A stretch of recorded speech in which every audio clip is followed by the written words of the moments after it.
우리 함께 나눌 하나님 말씀 아모스 2장 6절부터 16절까지 말씀입니다. 구약 성경 아모스서 2장 6절부터 16절까지 말씀. 제 성경은 구약 성경 1275쪽에 있습니다. 여기다 찾으셔서 한 절씩 교독하고 마지막 절은 우리 함께 읽겠습니다.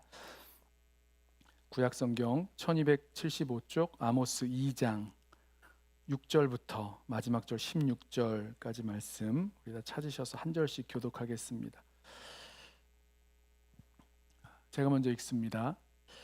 여호와께서 이와 같이 말씀하시되 이스라엘의 서너 가지 죄로 말미암아 내가 그 벌을 돌이키지 아니하리니 이는 그들이 은을 받고 의인을 팔며 신 한 켤레를 받고 가난한 자를 팔며 힘없는 자의 머리를 티끌 먼지 속에 발로 밟고 연약한 자의 길을 굽게 하며 아버지와 아들이 한 젊은 여인에게 다녀서 내 거룩한 이름을 더럽히며 모든 제단 옆에서 전당 잡은 옷 위에 누우며 그들의 신전에서 벌금으로 얻은 포도주를 마심이니라.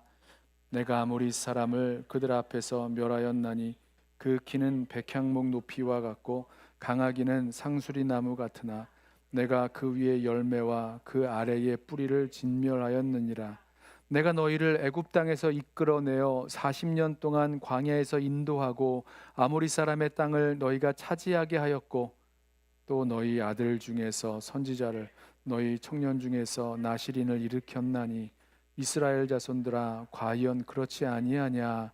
이는 여호와의 말씀이니라. 그러나 너희가 나실 사람으로 포도주를 마시게 하며 또 선지자에게 명령하여 예언하지 말라 하였느니라.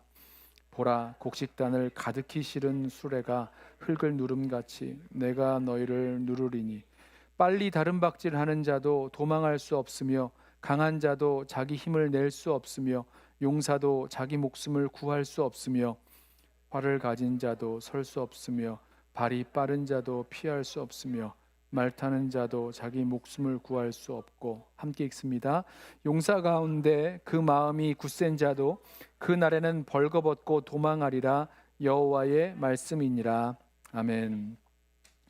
하나님의 질문 36번째 시간입니다. 오늘은 아모스서에 나오는 하나님의 질문, 과연 그렇지 아니하냐, 비밀을 나타내리라. 뭐죠? 자막에는 잘못 나왔는데요. 과연 그렇지 아니하냐라는 하나님의 질문을 상고하면서 이 질문에 담겨 있는 하나님의 의도와 메시지를 함께 듣고 또 그 시선으로 우리 자신을 또 우리 공동체를 함께 돌아보려고 합니다. 아모스 선지자는요, 유대 광야 드고와 들에서 양을 치는 목자였습니다. 하나님께서 목자인 아모스를 선지자로 부르신 거죠. 7장 14절과 15절 말씀인데요.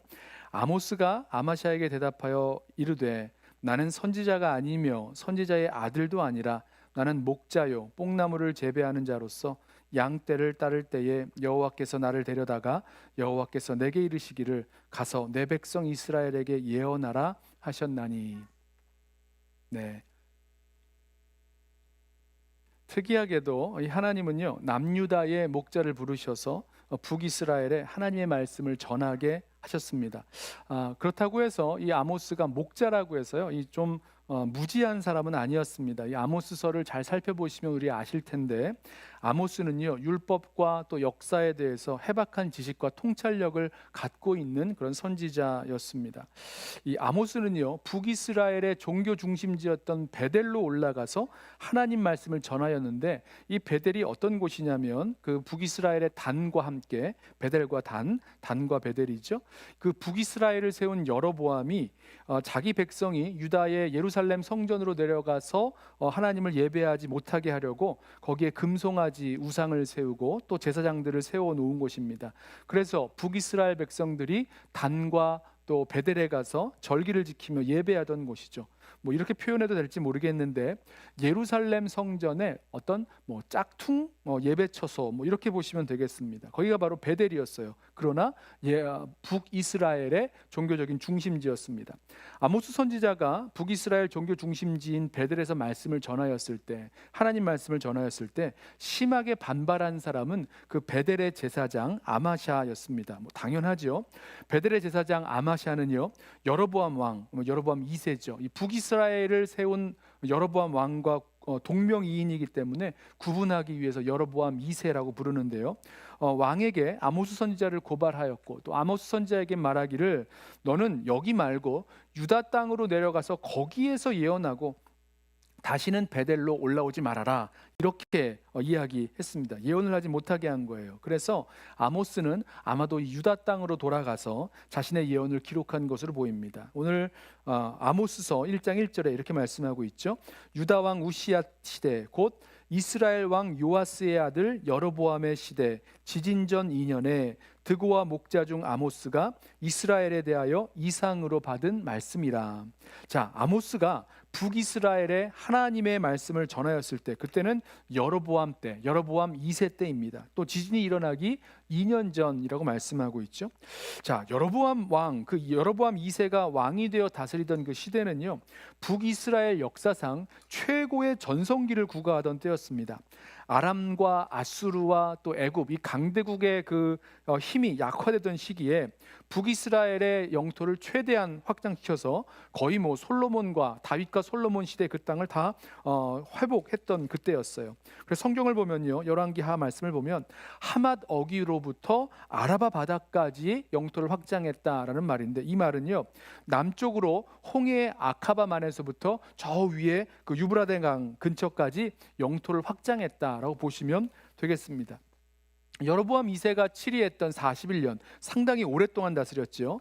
그동안 엄청난 성공을 거두면서 정치적으로는 안정을 얻었고요, 경제적으로는 풍요함을 얻어냈고 또 군사적으로는 안전을 유지하면서 황금기를 지나고 있었습니다. 개인적으로는 부귀 영화를 누렸고 또 국가 전체적으로는 소위 태평성대를 누리던 그런 시대였습니다. 그런데요, 이렇게 사람이 부유해지면서 이 전체적인 이 국가가 타락하는 모습을 나타내는데요, 부정과 부패, 불의와 탐욕, 또 빈부격차, 성도덕 문란에 이르기까지 결국은 여로보암 2세 때의 그 부귀 영화가 이스라엘의 멸망의 원인이 되고 말았습니다.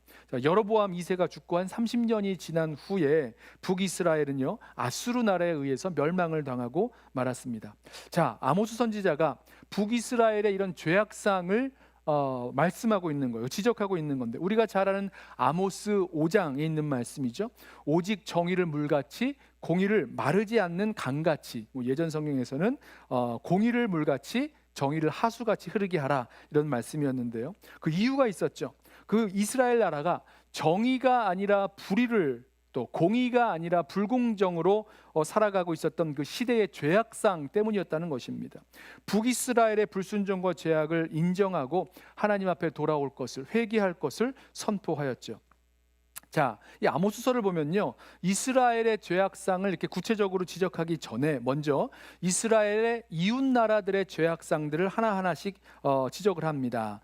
다메섹, 아람 나라죠. 다메섹의 서너 가지 죄, 또 가사, 가사는 블레셋의 도시죠. 블레셋을 대표합니다. 가사의 서너 가지 죄, 두로의 서너 가지 죄, 또 에돔의 서너 가지 죄, 암몬의 서너 가지 죄, 모압의 서너 가지 죄, 그리고 남유다까지 총 7나라의 그런 죄악을 지적하고 거기서 그들의 죄로 말미암아 받을 벌을 하나님께서 돌이키지 아니하시겠다라고 선포합니다.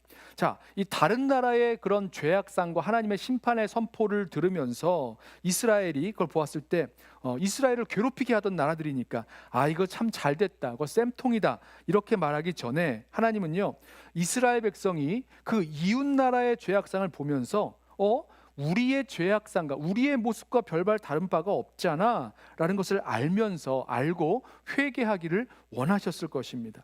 자, 그리고 이어서 나온 말씀이 오늘 읽은 이스라엘의 서너 가지 죄목, 그리고 하나님의 심판에 대한 말씀이 나옵니다. 자, 무슨 죄악을 지목하고 있으신지 우리 한번 말씀을 통해서 다시 한번 확인해 볼까요? 6절부터 8절까지 말씀입니다. 여호와께서 이와 같이 말씀하시되 이스라엘의 서너 가지 죄로 말미암아 내가 그 벌을 돌이키지 아니하리니 이는 그들이 은을 받고 의인을 팔며 신 한 켤레를 받고 가난한 자를 팔며 힘없는 자의 머리를 티끌 먼지 속에 발로 밟고 연약한 자의 길을 굽게 하며 아버지와 아들이 한 젊은 여인에게 다녀서 내 거룩한 이름을 더럽히며 모든 제단 옆에서 전당 잡은 옷 위에 누우며 그들의 신전에서 벌금으로 얻은 포도주를 마심이라. 자, 여기 보면요, 모두 7가지 죄악상, 죄악의 모습들이 나오는데요, 하나씩 좀 살펴볼까요? 첫 번째, 은을 받고 의인을 팔았다 말합니다. 이 말은요, 뇌물을 받고 불의한 재판을 행했다라는 그런 뜻으로 보시면 됩니다. 그러니까 죄 없는 자를 뭐 이렇게 죄 있는 것으로 판단하는 그런 불공정한 재판을 했다는 거죠. 재판관이요, 뇌물을 줄 수 있는 그 돈 있는 사람에게는 가볍게 처벌해주고 돈 없고 힘 없고 빽 없는 사람들, 그 사람들에게는 불리하고 가혹한 판결을 내려줬다는 겁니다. 예전에 한국에서 유행했던 말이 있는데, 한 그 탈옥범이, 이 감옥을 탈출했던 탈옥범이 유전무죄, 무전유죄라고 외쳤던 그 말이 기억이 납니다. 자, 이스라엘의 두 번째 죄악상은요, 신 한 켤레를 받고 가난한 자를 판 것이었습니다. 여러분, 신 한 켤레가 얼마나 비싸겠습니까? 뭐 비쌀 수도 있겠죠. 뭐 지금 시대 뭐 명품 이런 게 있으니까. 근데 그런 신발 말고 그냥 일반적인 신발 한 켤레 값 얼마나 비싸겠어요? 그렇게 비싸지 않죠. 얼마 안 되는 돈으로 사람을 사고 파는데 가난한 사람들이 사고 팔리겠죠. 바로 그 사람들의 가치가 신발 한 켤레 값 정도로 사고 팔릴 정도로 그 가치가, 사람의 가치가 땅에 떨어져 있는 시대였다라고 말씀하는 겁니다. 빈부격차가 굉장히 심했다는 거죠. 아까 말씀드린 대로 북이스라엘의 최대 황금기, 정말 태평성대하던 시대, 아주 부귀영화를 누리던 시대라고 말씀을 드렸는데요. 뭐 이 아모스서에 보면은 이제 뭐 상하로 궁을 지었다, 뭐 이렇게 얘기하기까지 말씀이 나오는데, 이 빈부격차가 얼마나 심했는지, 부자는 호의호식하면서 잘 사는데 가난한 사람은 너무너무 어려운 겁니다. 그러니 신발 한 켤레 값에 자기 몸을 팔고 자기 자녀를 팔아야만 살아남을 수 있는 그런 빈부격차가 심한 그런 시대였다는 거죠. 또 세 번째 죄악상은요, 힘없는 자의 머리를 티끌 먼지 속에 발로 밟았다라고 말씀합니다. 여러분, 이 힘 있는 자의 무지함, 이 무자비함이 느껴지지 않으세요? 사람의 머리, 힘없고 가난하고 능력 없고 사회에서 뒤처진다고 해서 그 사람의 머리를 땅에 밟고 먼지 속에 짓밟아도 아무 일 없었던 그런 시대를 살았다는 거예요. 또 한 가지요, 네 번째 죄악상은 연약한 자의 길을 굽게 하였다라고 말합니다. 여기서 굽게 했다라는 얘기는요, 그 길에서 밀쳐버렸다, 이런 뜻도 담겨 있다라고 하는데, 무슨 이유인지는 몰라도 자기 눈에 거슬린다거나 자기의 유익과 편의에 거슬린다면 힘없는 자들을 함부로 대하면서 밀쳐버렸다는 것입니다. 여러분, 쫓겨나는 사람들, 쫓겨나면서 살 수밖에 없었던 그런 힘없는 자들이 느꼈을 수치와 고통을 한번 생각해 보십시오. 그 시대의 죄악상이 바로 그런 모습이었다는 거예요. 다섯 번째 죄악상은요, 아버지와 아들이 한 젊은 여인에게 다녀서 하나님의 거룩한 이름을 더럽혔다라고 말하고 있습니다. 이게 좀 완곡하게 표현한 것 같은데요, 아니 어떻게 이런 일이 있을 수 있지? 라고 생각하시는 분들도 계시겠지만, 사람이 죄로 타락하고 그 눈이 멀면요, 서슴지 않고 못하는 일이 없습니다. 꼭 불가능한 일도 아닐 거예요. 아버지와 아들이 한 여인을 찾아가서 그 여인에게 자기의 그런 욕심을, 자기의 그런 욕정을 다 이렇게 배설해 버립니다. 이 여인이 몸을 파는 여인이었는지 아니면 힘없고 가난한 여인이었는지는 모르겠지만, 그 부자 아버지와 그 부자 아들이라면 자기가 원하는 대로 한 여인에게 할 수 있었던 그런 시대상, 또 이 성적으로 음란했던 그 시대였다라는 것을 알려주고 있습니다. 자, 여섯 번째 죄악상은요, 제단 옆에서 전당 잡은 옷 위에 누워 있었다라고 말합니다. 우리 구약의 율법을 기억하시는 분들은 이미 아실 거예요. 돈을 빌려주고 전당 잡은 옷이 있을 때 그 옷은요, 해지기 전에 돌려주라라고 율법은, 하나님 말씀은 기록하고 있습니다. 자, 전당 잡은 물건이니까 그 빚 갚기 전에는 내 거죠. 내가 갖고 있는 게 맞죠. 자, 그렇지만 아무리 전당 잡은 물건이라고 해도 그 사람의 몸을 가리고 또 추위를 피할 수 있는 단 한 벌의 옷이라면, 밤이 되었을 때 춥잖아요. 그럼 그 옷 갖고 있지 말고 전당 잡은 옷은 돌려주라, 하나님 그렇게 말씀하셨어요. 만약에 그 겉옷 돌려주지 않아서 가난한 자가 고통 가운데 부르짖는 소리가 들리면 하나님께서 그 소리를 들으실 것이다 라고 말씀하고 있습니다. 자, 그런데 하나님께 제사 드리는 제단 옆에 깔아놓은 그 옷이 있었는데 그게 어떤 옷이었냐면 전당 잡은 옷이었다는 거예요. 전당 잡은 옷 돌려주지 않았고 아무렇지도 않은 듯이 제사 드리고 또 그 옷을 깔고 있었다는 것입니다.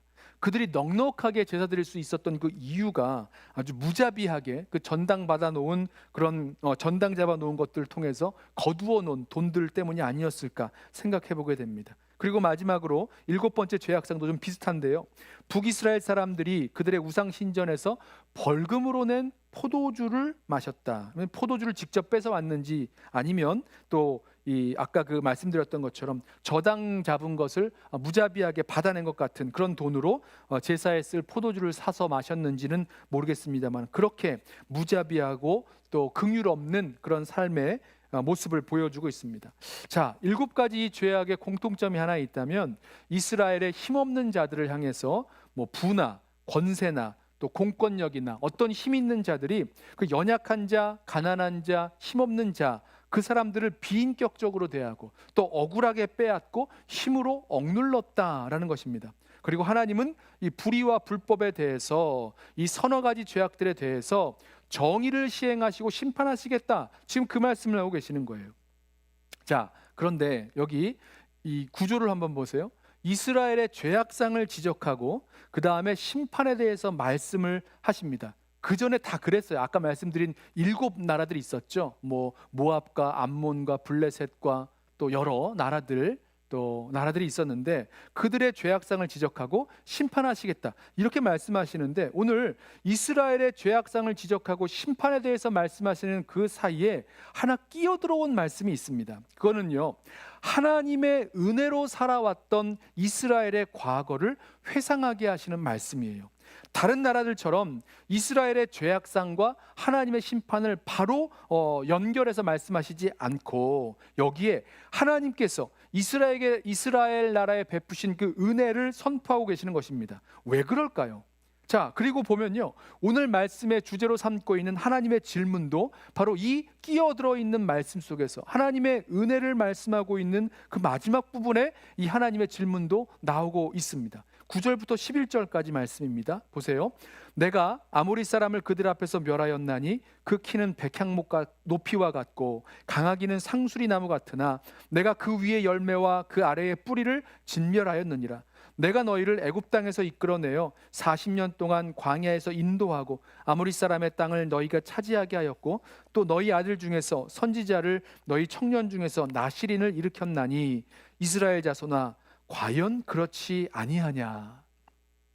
이는 하나님의 말씀이니라. 자, 하나님께서 애굽에서 종살이하던 이스라엘 민족을 불러내어서 인도하시고 그 강대한 아모리 족속을 멸하셔서 아모리 사람의 땅을 이스라엘로 차지하게 하셨습니다. 거기서 살게 하신 거예요. 그리고 그들 가운데 그들이 그 땅에 살면서 하나님의 온전한 다스리심을 받을 수 있도록 말씀을 전해줄 선지자를 세우시고 나실인 자신을 거룩하게 구별하여 하나님께 드린 사람들을 일으켜 세우셨습니다. 그리고 나서 이 사실을 이 이스라엘 백성에게 다시 확인하면서 물으시는 거예요. 이스라엘 자손들아 과연 그렇지 아니하냐. 여러분, 이 질문은요, 지금 말씀하고 계신 것이 정말 사실이 맞느냐 아니냐라고 이스라엘 백성들에게 다시 묻고 계시는 것입니다. 그럼 이스라엘 백성들이 대답해요. 네, 그렇습니다. 맞습니다. 사실입니다. 이렇게 인정하고 고백하게 하는 그런 질문이라는 겁니다. 아니라고 대답할 수 있는 질문이 아니에요. 그러니까 반문하시는 거죠. 자, 하나님이 말씀하신 대로 여기에서 그렇습니다. 맞습니다. 사실입니다. 라고 대답한다는 것은요, 무슨 뜻이냐면 이스라엘 백성이 우리가 누구이며 어떻게 살아올 수 있는지, 지금까지 어떻게 살아올 수 있는지를 깨닫게 하는 질문이 되는 것입니다. 하나님께서 은혜로 택하여 부르시고 하나님의 백성된 이스라엘 백성이 자신의 그 정체성을 확인하고 지금도 하나님의 은혜로 살아가고 있음을 다시 한번 고백하게 하는 질문이요, 대답이 되는 거죠. 자, 이스라엘의 죄악상과 하나님의 그 심판 그 사이에 하나님이 베푸신 은혜를 되돌아보게 하시고 이 질문을 하시는 그 이유가 어디에 있습니까? 무엇 때문입니까? 하나님이 이 백성을 부르셔서 제사장 나라 거룩한 백성 삼으셨는데 철저하게 이를 무시하고 잊어버리고 불순종과 죄악 속에서 세상 나라 사람들, 세상 나라와 똑같은 모습으로 살아가고 있기 때문에 하신 질문이에요. 오늘 본문 앞에서 그 이웃 나라들, 7나라들의 서너 가지 죄악상들을 보여주시면서 심판하겠다 말씀하셨을 때와 비교해서 이스라엘의 죄악상을 한번 보십시오. 더 심하면 심했지 여기에서 그 어떤 것 하나라도 주질 만한 것이 없는 아주 심각한 그 죄악상을 보여주고 계시는 거예요. 사실 아까 제가 이스라엘 죄악상을 좀 설명하느라 그냥 담담하게 말씀을 드렸는데 곰곰이 생각해서 들어보시면 정말로 하나같이 울분이 터질 것과 같은 아주 말할 수 없는 불의와 죄악상들입니다. 가난한 자들을 신발 한 켤레 값에 팔아치우는 놈들이에요. 힘없는 자의 머리를 밟아서 먼지 속에 짓누르는 놈들입니다. 뇌물을 받고 죄 없는 자를 죄인이라고 하고 또 죄 있는 자를 의인이라고 쳐주는 그런 재판해버리는 놈들입니다. 아버지나 아들이나 할 것 없이 자기 욕구를 한 여자에게 배설하고도 아무렇지도 않게 살아가는 놈들이에요. 주님을 섬겨야 할 제단에서 우상을 섬기고 긍휼과 자비를 잃어버린 채 살아가는 그런 놈들, 이게 이스라엘 백성이었다는 겁니다. 어떻게 그럴 수가 있지? 이 화가 치밀어 오르는 이 현실이 이스라엘 백성의 모습이었다는 것입니다. 자, 그런데 하나님께서요, 이 죄인된 모습, 이 죄악상만 말씀하신 것이 아니라 이들에게 베푸신 은혜를 기억하게 하시면서 질문을 하십니다. 은혜를 말씀하시면서 과연 그렇지 아니하냐 되묻고 계시는 거예요. 이유가 있으시죠? 여러분, 하나님의 백성으로서 거룩함을 잃어버리고 불순종과 죄악 가운데 살아가고 있는 백성들에게 네가 누군 줄 아느냐 질문하시는 겁니다. 마찬가지예요. 내가 누구인 줄 알고 있느냐, 네가 누구인데, 네가 어떤 백성인데 이런 모습으로 살아가느냐, 이렇게 묻게 하시고 또 스스로 대답하게 하시는 그런 질문이라는 것입니다. 이어지는 말씀을 보세요. 12절에 그러나 너희가 나실 사람으로 포도주를 마시게 하며 또 선지자에게 명령하여 예언하지 말라 하였느니라. 자, 하나님께서 이스라엘 백성 가운데 말씀을 전해줄 선지자를 세우셨습니다. 또 거룩하게 구별된 나실인을 세우셨어요. 이유가 있죠. 이스라엘 백성이 하나님이 주신 그 땅에서 하나님의 다스림을 받아 살아가기 위해서 이렇게 선지자를 세워주신 겁니다. 그것을 말씀을 통해서 거룩하게 또 풍요롭게 살아갈 수 있도록 해주신 거예요. 그러나 이 백성들이 선지자들에게 하는 말은요, 예언하지 말라라는 겁니다. 예언하지 말라는 거예요. 자, 이 선지자를 거부한 것은요, 결국은 선지자들이 전한 하나님의 말씀을 거부한 것이고, 하나님의 말씀을 거부한 것은 하나님의 다스리심을 거부하고 있는 겁니다. 하나님의 백성이 하나님의 다스리심을 거부한다? 그러면요, 이게 하나님 백성인 건 맞습니까? 아니죠. 그 이름은 하나님의 백성, 제사장 나라, 거룩한 백성, 그렇게 이름을 부를지는 몰라도 실상은 자기의 이름과 정체성에 맞지 않게 또 다르게 살아가겠다라는 것과 마찬가지입니다. 이스라엘 백성들이요, 선지자의 말을 듣기가 싫은 겁니다. 선지자들이 전하는 하나님 말씀을 들으려니까 자신들이 불순종하고 있는 모습, 거기서 돌이키기 싫은 거죠. 죄를 회개하고 살아가야 되는 그 모습, 이게 싫었다는 겁니다. 듣기 싫으니까, 순종하기 싫으니까 선지자들에게 하는 말이 너희들 예언하지 말아라, 하나님 말씀 전하지 말아라 라고 이야기합니다. 내가 듣고 싶은 이야기, 내 마음이 편한 이야기, 그런 이야기들만 듣기를 원했을 뿐이었어요. 오늘 아침 묵상에서도 이와 비슷한 이야기가 하나 있었습니다. 이 요하난과 함께한 군 지휘관 백성들이요, 바벨론의 보복이 무서워서 애굽으로 피해가는 그런 길이었는데 게롯 기맘에 머물게 되었습니다. 그러면서 예레미야 선지자를 찾아가서 기도를 부탁해요. 애굽으로 가는 길에서 하나님의 뜻과 인도하심을 구하는 기도를 부탁을 합니다. 자, 우리에게 갈 길과 할 일을 기도해 주셔서 우리에게 갈 길과 할 일을 보여주옵소서. 우리에게 이르시는 모든 말씀대로 할 것입니다. 우리에게 좋든지 좋지 않든지 막론하고 분명히 순종하겠습니다. 이렇게 말하면서 예레미야 선지자에게 기도해 달라고 부탁을 합니다. 그런데요, 이들의 마음은요, 이미 정해져 있었어요. 애굽에 가기로, 애굽에 내려가기로 이미 다 정해져 있는 상황이었습니다. 그러면서 하나님의 뜻과 인도하심을 구한다라고 한 것이었죠. 자, 열흘 후에 하나님 말씀이 임하고 예레미야 선지자가 하나님의 뜻을 전합니다.